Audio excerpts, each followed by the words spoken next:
श्री गुरुवे नमः।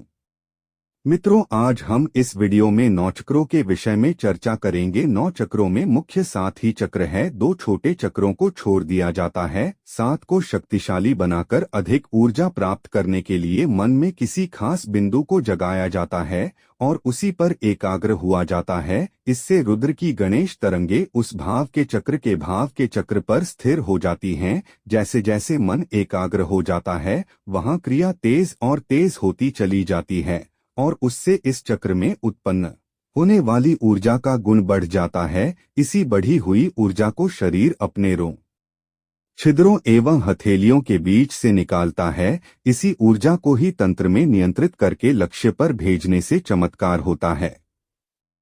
यदि हमें धमकी क्या है, तो इसके लिए छठी चक्र को उसके लिए करने के लिए हमने अपने सामने लक्ष्मी की मूर्ति या तस्वीर रखी है।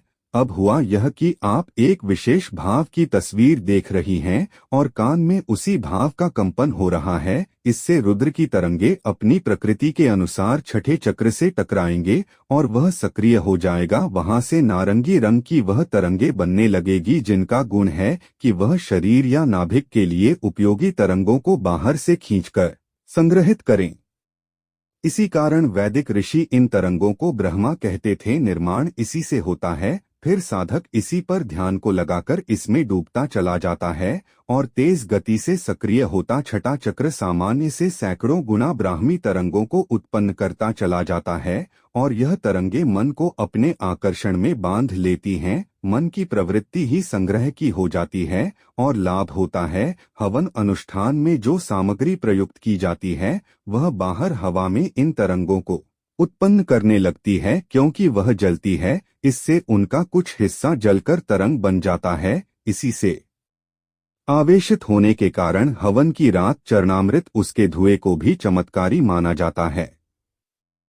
ब्रह्मांड और पिंड दोनों में एक समानता है। जिस तरह ब्रह्मांड में परमाणु, ग्रह, सूर्य, जीव सभी हैं, उसी प्रकार पिंड में भी सब कुछ है। ब्रह्मांड और पिंड दोनों समान रूप से कार्य करते हैं। तंत्र विद्या को जानने के लिए ब्रह्मांड के क्रियाकलापों को जानना आवश्यक है। जैसे पिंड में यानी शरीर में मेरुदंड है और मेरुदंड में 8 बिंदु है, जिन्हें चक्र कहा जाता है, जिन्हें योग में गंगा, जमुना और सरस्वती के संगम के रूप में बताया गया है। यह तीनों ऊर्जा धाराएं जिनसे मेरुदंड बनता है और इनके मिलने से मेरु में 8 ऊर्जा बिंदु बनते हैं।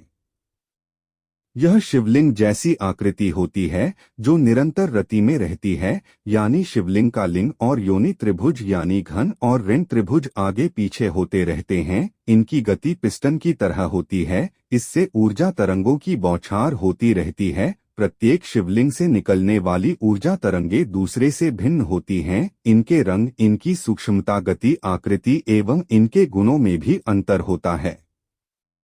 भारतीय ऋषि इन्हीं तरंगों को देवी देवता के रूप में पूजते थे। इनकी पूजा के लिए जो मूर्ति जैसा कोई प्राणी मूर्तियां हैं, उन मूर्तियों जैसा कोई प्राणी ब्रह्मांड में कहीं नहीं रहता है, बल्कि उन मूर्तियों को देखने से जो भाव उत्पन्न होता है, उसी का महत्व है। इसलिए इनका प्रयोग तांत्रिक अनुष्ठानों में किया जाता है। शरीर में स्थित इन बिंदुओं की कार्यप्रणाली जानने के बाद आप इसे चित्र समझ जाएंगे। वह इन्हें साधना के द्वारा आप इन्हें विकसित कर पाएंगे, क्योंकि वह आदमी में, ब्रह्मांड में, शरीर में यह बिंदु भी सब कुछ होते हैं। वही क्रिया ब्रह्मांड में भी होती है और वही हमारे शरीर में भी, पर हमारी अनुभूति क्षमता उसे अद्भुत नहीं कर पाती है।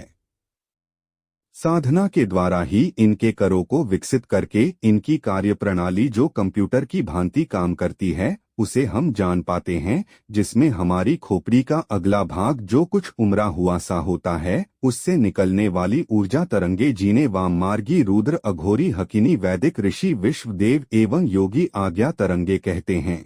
यहाँ पर तीसरा शिवलिंग जिसका रंग राख जैसा है, वही संपूर्ण शरीर के कार्यप्रणाली का ड्राइवर है।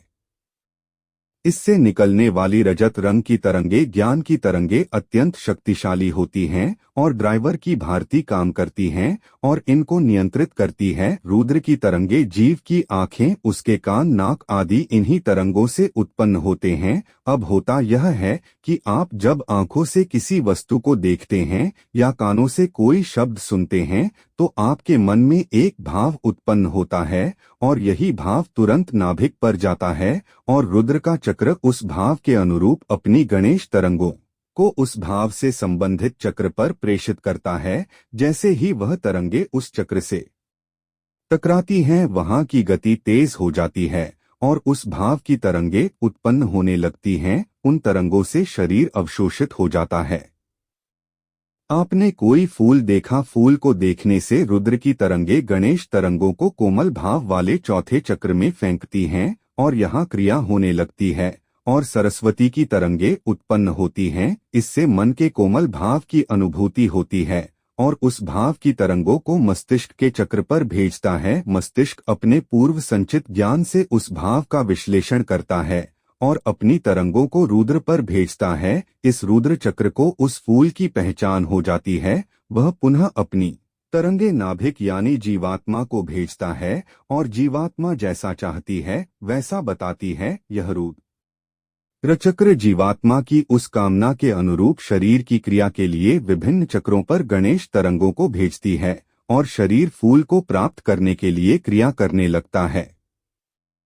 यह सारी क्रियाएं क्षणों में हो जाती है, जैसे गिटार पर उंगलियां चलती हैं, एक के बाद एक बिंदु का सक्रिय होता है। उसी प्रकार आज्ञा चक्र की तरंगे गणेश तरंगों को 1 सेकंड के 100वें हिस्से में दर्जनों ऊर्जा बिंदुओं को स्पर्श करके क्रिया के लिए ऊर्जा उत्पन्न करती है। इसी प्रकार चाहे वह कोई भी जीव हो, अपनी संपूर्ण क्रिया करता है। जब हम सोते हैं तो यह आज्ञा चक्र ही अपनी गति रोक लेता है। इसी आज्ञा चक्र के ही बिगड़ जाने से मनुष्य पागल हो जाता है। वैसे पागलपन की एक किस्म पहले चक्र के बिगड़ने से भी उत्पन्न होती है। अगर यह वीडियो आपको अच्छी लगी हो, शेयर करें तो चैनल को लाइक व सब्सक्राइब करें। धन्यवाद।